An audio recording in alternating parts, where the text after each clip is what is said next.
मेरा नाम कोमल है। मेरे अब्बा मेरे बचपन में फोत हो गए थे। तब से हमारे घर का गुजारा अब्बा की पेंशन से हो रहा था। ये शुक्र है कि मेरे अब्बा सरकारी अदारे में जॉब करते थे और मेरी अम्मा को हर महीने इनकी पेंशन मिल जाया करती थी, वरना आज के दौर में कौन किसी का साथ देता है। मेरी अम्मा ने हमें माँ और बाप दोनों बनकर पाला था। मेरी एक बड़ी बहन थी जिसकी एक टांग पोलियो की वजह से खराब थी और वो अम्मा के साथ घर में होती थी। मेरा एक भाई भी था। भाई और हम दोनों तालीम हासिल कर रहे थे। अब्बा की पेंशन से हमारे घर के खर्चात बड़ी मुश्किल से पूरे होते थे। मुझे आज भी वो दिन याद है जब मैंने एफए मुकम्मल किया था और अपनी गली में एक बने प्राइवेट स्कूल में जॉब के लिए इंटरव्यू देने चली गई। इंटरव्यू के बाद मुझे टीचर की जॉब मिल गई और प्रिंसिपल ने बताया था कि मुझे बहाना 3,000 तनख्वाह मिलेगी। मैंने अपने घर में दाखिल होते ही अम्मा को बताया कि मैं कल से गली के नुक्कर वाले स्कूल में पढ़ाने जाऊंगी, मुझे वहाँ 3,000 पर जॉब मिली है। तब अम्मी मेरी तरफ हैरत से देखने लगी, फिर आहिस्ता से बोली कि हमारे खानदान में किसी लड़की ने नौकरी नहीं की,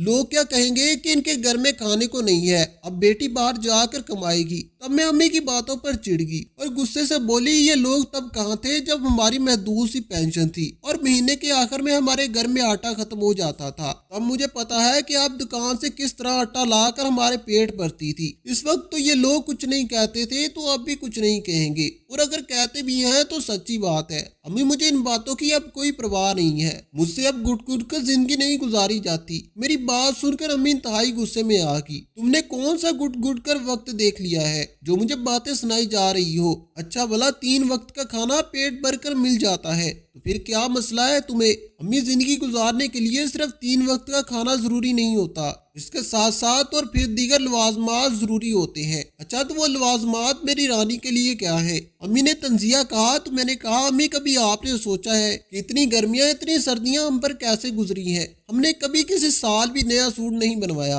हमेशा लोगों के उतरे हुए सूट पहने। पिछले 2 सालों से मैं एक ही जूता मरम्मत करवा करवा कर पहन रही हूँ। मेरा स्कूल का यूनिफॉर्म भी आपने कभी नया नहीं बनवाया, पुराना घिसा पिटा यूनिफॉर्म जिसे नील लगा लगा कर मैं नीला करती रही, लेकिन वो कहीं से भी नया नहीं लगता। मेरे साथ की लड़कियां नए स्कूल बैग के साथ आती हैं, लेकिन मैं वही लंडे के पट्टों से बनाए स्कूल बैग लेकर जाती रही। लेकिन अब बात होगी, मेरा भी अब दिल चाहता है कि मैं अच्छे कपड़े पहनूं, मेरे पास एक अच्छा सा बैग हो। अभी मेरी बातें गौर से सुनती रही और फिर खामोश होगी। वो खामोश हुई तो मुझे लगा कि वो रजामंद हो गई है, लेकिन जब शाम को भाई आए तो अम्मी ने मेरे बारे में इनसे कहा कि ये प्राइवेट स्कूल में जॉब करना चाहती है, तो भाई गुस्से से आग बगोला हो गया।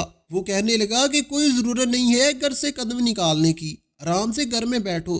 तब मैं गुस्से से बोलने वाली थी कि मेरी बड़ी बहन साजिदा ने मुझे चुटकी काटी और खामोश रहने का कहा। मैं इसकी तरफ पलट कर बोली कि मैं कोई गलत काम नहीं करने जा रही। साजिदा बाजी आप मुझे चुप नहीं करवाएं तो अच्छा है, मैं सिर्फ इतना चाहती हूँ कि 2-4 पैसे जमा हो जाएं तो मैं अपनी आगे की पढ़ाई का खर्चा खुद उठा लूंगी। तुमसे किसने कहा कि हम तुम्हें मजीद आगे पढ़ाएंगे? बस एफए कर लिया है, यही बहुत है। मैं भाई को गुस्से से देख रही थी। मैंने कहा कि मैं जानती हूँ हमारे घर के हालात ऐसे नहीं है कि मैं मजीद आगे पढ़ सकूं, इसीलिए मैं अपना खर्चा खुद उठाने के लिए जॉब करना चाह रही हूँ, क्योंकि स्कूल में तो एक तो तमाम लड़कियां ही होती हैं और दूसरा कोई टेंशन भी नहीं होती। अम्मी मेरी तरफ हैरत से देखने लगी और बोली, लेकिन तुम मुझे कुछ और ही कह रही थी कि मैं इन पैसों से अपने जूते और कपड़े खरीदूंगी, और भाई को देखकर तुमने अपना बयान तब्दील कर लिया है। मुझे तो तुम्हारी बातों की कोई समझ नहीं आ रही, सुबह को कुछ कहती हो शाम को कुछ कहती हो। तब मैं गुस्से से बोली, आपको तो हमारी किसी बात की समझ नहीं आती अम्मी, लेकिन भाईजान बहुत समझदार है,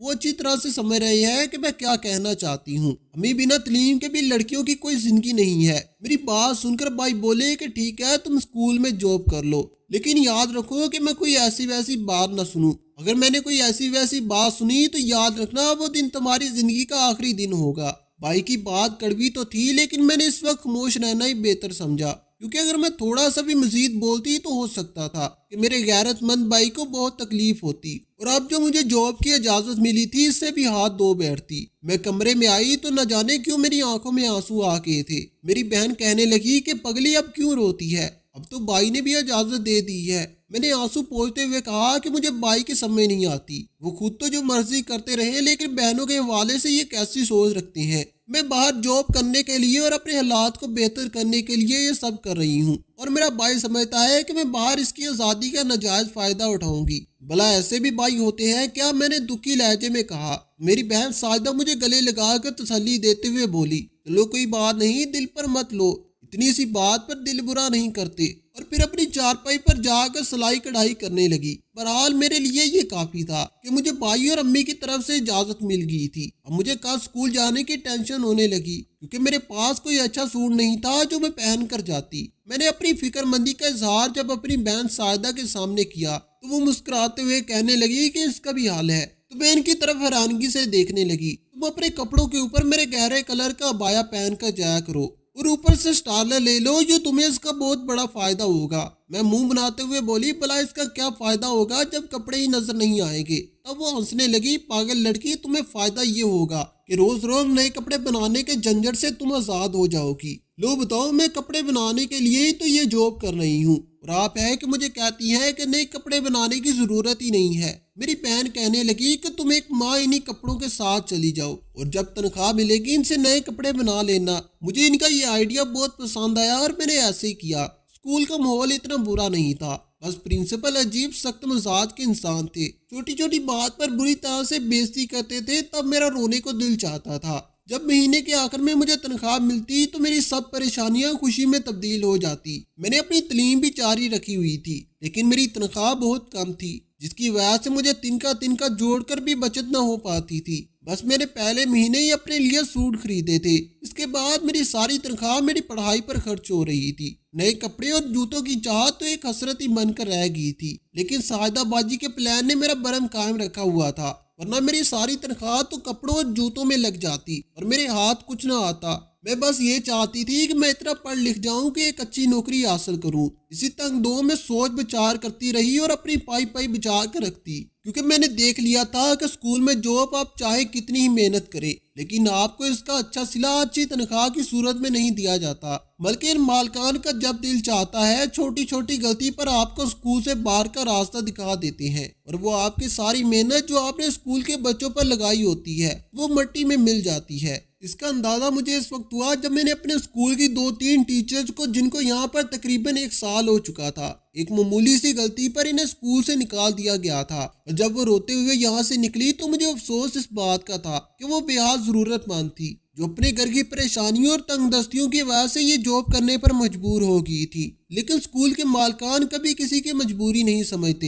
हालांकि ये दोनों ही बहुत मेहनती टीचर थी। इनके स्कूल से निकलने के बाद जो पहली सोच मुझे आई वो यही थी कि मुझे स्कूल की जॉब तक खुद को महदूद नहीं रखना, बल्कि साथ साथ कोशिश करके अगर कहीं और अच्छी जॉब मिलती है तो मुझे वो भी कर लेनी चाहिए। लेकिन मसला ये था कि मुझे स्कूल के अलावा किसी और जगह पर जॉब करने की इजाजत न मिलनी थी। वक्त अपनी धीमी धीमी चाल के साल चलता रहा। मेरा बीए मुकम्मल होने वाला था जब साहिदा बाजी का रिश्ता आ गया। मैंने पहली बार जर्द चेहरे वाली अपनी साहिदा बाजी के चेहरे पर खुशी की एक लहर उठते देखी थी। तब मैंने दिल से दुआएं की कि या अल्लाह साहिदा बाजी अपने घर में खुश रहें, और वो खुशियां जो वो इस घर में रहकर कभी नहीं देख सकी वो सब इन्हें अपने अगले घर में मिल जाए। ये रिश्ता नहायत मुनासिब था। वो लोग हमारी तरह थे, ना ज्यादा अमीर और ना ही ज्यादा गरीब। इनके होने वाले शोहर एक फैक्ट्री में मुलाजिम थे। फैमिली कोई खास बड़ी ना थी। तब अम्मी ने भाई से मशवरा करके बाजी का रिश्ता पक्का कर दिया, और फिर आहिस्ता आहिस्ता साहिदा बाजी के जहेज के लिए अम्मी ने जो पैसे थोड़े थोड़े करके जोड़ रखे थे,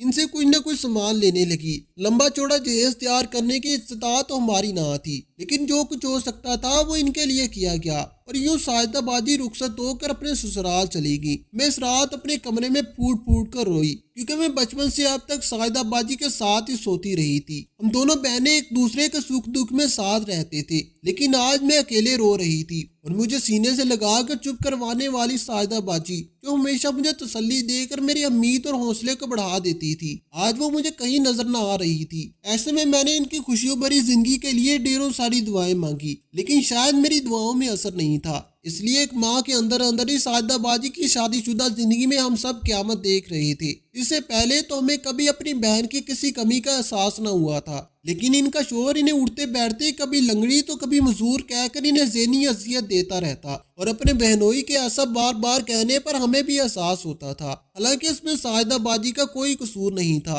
कसूर अगर था तो वो भी सिर्फ ये कि वो एक टांग से सही तरह से चल नहीं पाती थी, यानी इनकी एक टांग पोलियो की वजह से छोटी हो गई थी और इनकी चाल में थोड़ा फर्क आ जाता था। लेकिन अगर ऊंची हील वाला जूता पहन लेती तो ये फर्क भी खत्म हो जाता। लेकिन मेरे बहनोई ने उठते बैठते ताना देते रहते थे। اور میری بہن اکثر ان باتوں کو سن سن کر رو پڑتی۔ اللہ نے ان کو اوپر تلے 3 بیٹیاں بھی دے دی، اور ایک دن ان کے خاوند نے بغیر کسی وجہ سے انہیں کھڑے کھڑے طلاق دے دی۔ تب وہ اپنی بیٹیاں لے کر ہمارے گھر آ گئی۔ بھائی کی شادی اس وقت ہو چکی تھی، اور میری بھابھی زبان کی نہیں بلکہ مزاج کی بھی انتہائی تیز تھی۔ ساجدہ باجی جب اپنی تینوں بیٹیوں کے ساتھ ہمارے گھر آئی تو بھابھی کا موڈ بے حد خراب رہنے لگا۔ انہی حالات میں میرا بھی نکاح ایک جگہ ہو گیا، لیکن میری رخصتی نہ ہو سکی کیونکہ میرا ہونے والا شوہر باہر چلا گیا تھا، اور وہاں سے اس نے مجھے 6 مہینے کے بعد بغیر کسی وجہ سے مجھے طلاق بھیج دی تھی۔ اس دوران میں نے ساری چھوٹی بڑی نوکریاں کی کہ بھائی نے اب مکمل طور پر ہاتھ کھینچ لیا تھا، اور امی تو بھابھی کی زبان ہی بولتی تھی۔ وہ ہمارے دل کی آزاری تو کر لیتی لیکن اپنی بہو کو کچھ نہ کہتی۔ وہ ہر وقت اپنی بہو کی سائیڈ لے کر ہم دونوں بہنوں کو ذلیل کرتی رہتی۔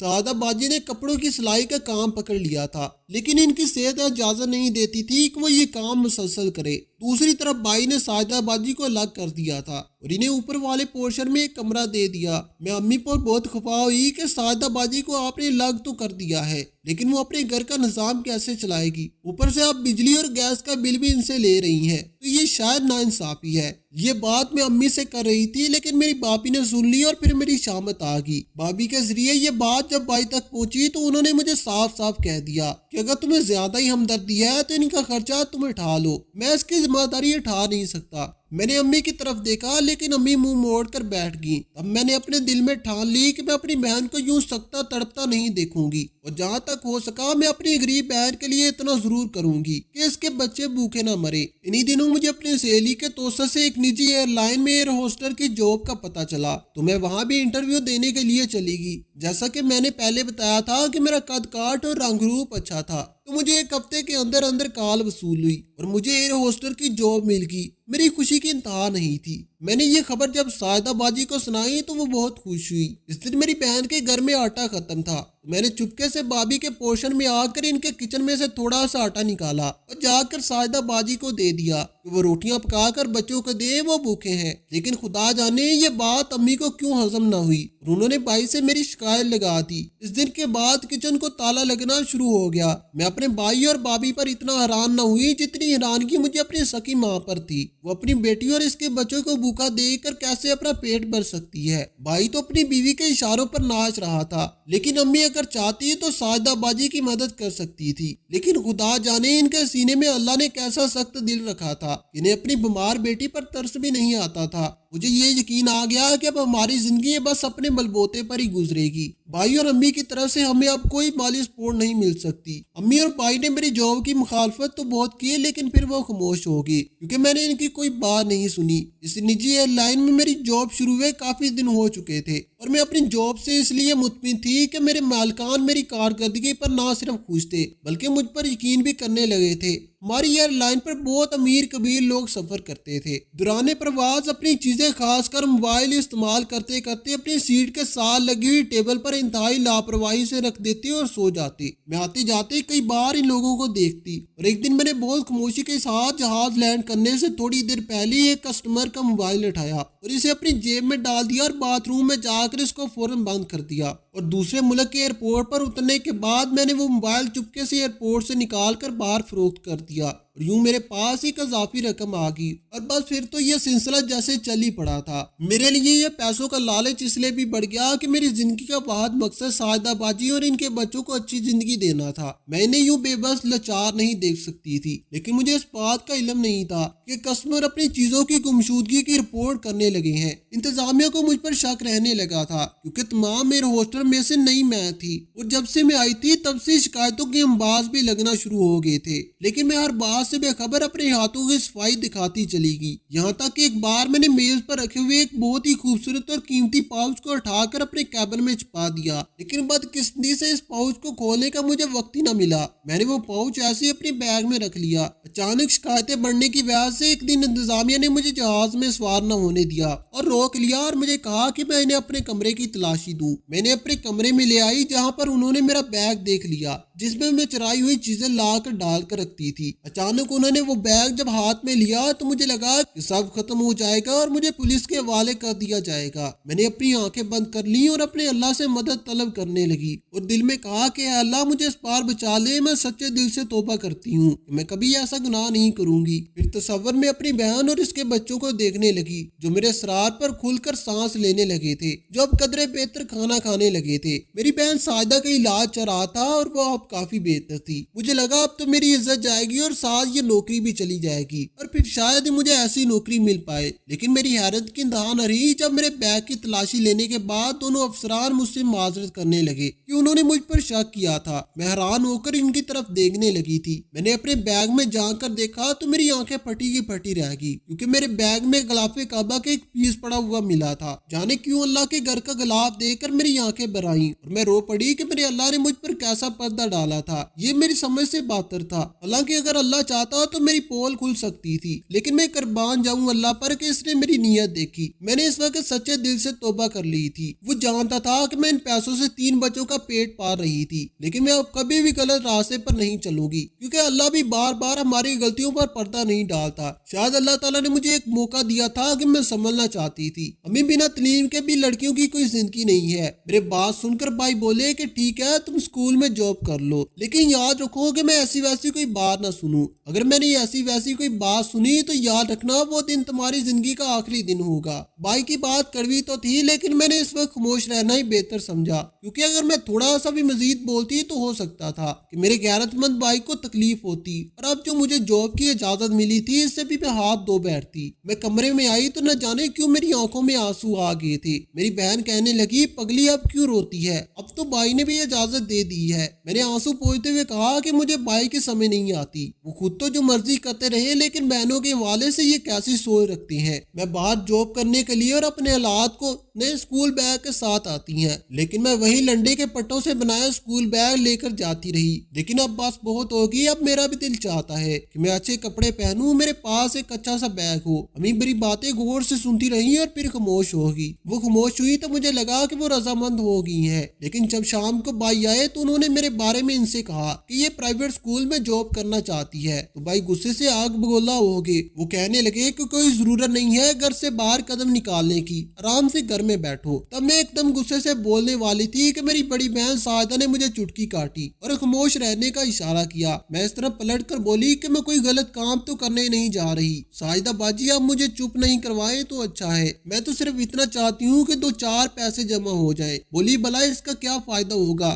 جب کپڑے ہی نظر نہیں آئیں گے۔ تب وہ ہنسنے لگی۔ پاگل لڑکی، تمہیں یہ فائدہ ہوگا کہ روز روز نئے کپڑے بنانے کے جنڈر سے تم آزاد ہو جاؤ گی۔ لو بتاؤ، میں کپڑے بنانے کے لیے ہی تو یہ جاب کر رہی ہوں اور آپ ہیں کہ مجھے کہتی ہیں کہ مجھے نئے کپڑے بنانے کی ضرورت نہیں ہے۔ میری بہن کہنے لگی کہ تم ایک ماہ انہی کپڑوں کے ساتھ چلی جاؤ اور جب تنخواہ ملے گی اور اس سے نئے کپڑے بنا لینا۔ مجھے ان کا یہ آئیڈیا بہت پسند آیا اور میں نے ایسے ہی کیا۔ اسکول کا ماحول اتنا برا نہیں تھا، بس پرنسپل تھوڑا عجیب سخت مزاج کے انسان تھے، چھوٹی چھوٹی بات پر بری طرح سے بے عزت کرتے تھے۔ تب میرا رونے کو دل چاہتا۔ مہینے کے آخر میں مجھے تنخواہ ملتی تو میری سب پریشانیاں خوشی میں تبدیل ہو جاتی۔ میں نے اپنی تعلیم بھی جاری رکھی ہوئی تھی لیکن میری تنخواہ بہت کم تھی، جس کی وجہ سے میں نے دن کا جوڑ رکھا تھا۔ وہ بھی تو صرف یہ کہ وہ ایک ٹانگ سے صرف چل نہیں پاتی تھی، یعنی ان کی ایک ٹانگ پولیو کی وجہ سے چھوٹی ہو گئی تھی اور ان کی چال میں تھوڑا سا فرق آ جاتا تھا، لیکن اگر وہ اونچی ہیل والا جوتا پہنتی تو یہ فرق بھی ختم ہو جاتا تھا۔ لیکن میرے بہنوئی اڑتے بیٹھتے انہیں یہ تانا دیتے رہتے اور میری بہن اکثر ان باتوں کو سن کر رو پڑتی۔ اللہ نے ان کو اوپر تلے 3 بیٹیاں بھی دے دی اور ایک دن ان کے خاوند نے بغیر کسی وجہ سے کھڑے کھڑے انہیں طلاق دے دی۔ تب وہ اپنی بیٹیوں کو لے کر ہمارے گھر آ گئی۔ بھائی کی شادی اس وقت ہو چکی تھی اور میری بھابھی زبان کی نہیں بلکہ مزاج کی بھی انتہائی تیز تھی۔ ساجدہ باجی اپنی بیٹیوں کے ساتھ ہمارے گھر آئی تو بھابھی کا موڈ بے حد خراب رہنے لگا تھا۔ انہی حالات میں میرا بھی نکاح ایک جگہ پر ہو گیا، لیکن میری رخصتی نہ ہو سکی کیونکہ میرا ہونے والا شوہر باہر چلا گیا تھا اور وہاں سے جاؤں اور سیدھے راستے پر آ جاؤں۔ اس دن کے بعد میں نے کبھی چوری نہیں کی۔ اب میں جتنا بھی کما کر لاتی ہوں اپنی بہن کے ہاتھ میں دے دیتی ہوں۔ میری بانجیاں بہت اچھے اسکول میں پڑھنے لگی تھی۔ گھر میں روز روز کے جھگڑوں کی وجہ سے میں اپنی بہن کے ساتھ ایک الگ گھر میں شفٹ ہو گئی تھی، لیکن ہر ماہ اپنی ماں کو کچھ نہ کچھ رقم بھجوا دیا کرتی، یہ میرا فرض بنتا ہے۔ میں نے شادی نہیں کی اور اپنی زندگی اپنی بہن کی بچوں کے اچھے مستقبل کے لیے وقف کر دی۔ میں نے اپنی زندگی کی قربانی देकर अपनी बहन की बेटियों की जिंदगी बना डाली और इन्हें इस मकाम पर मुझे देखकर लगता था कि मेरे अल्लाह ने दुनिया जहान की खुशियां मेरी झोली में डाल दी हैं। आपको हमारी आज की कहानी कैसी लगी? कमेंट बॉक्स में अपनी कीमती राय का इजहार जरूर कीजिएगा। वीडियो पसंद आई हो तो वीडियो को लाइक करें और दूसरों के साथ जरूर शेयर करें। मजीद इस तरह की सबकवास कहानियां और वाकयात सुनने के लिए हमारे चैनल को सब्सक्राइब करें और दूसरों के साथ जरूर शेयर करें।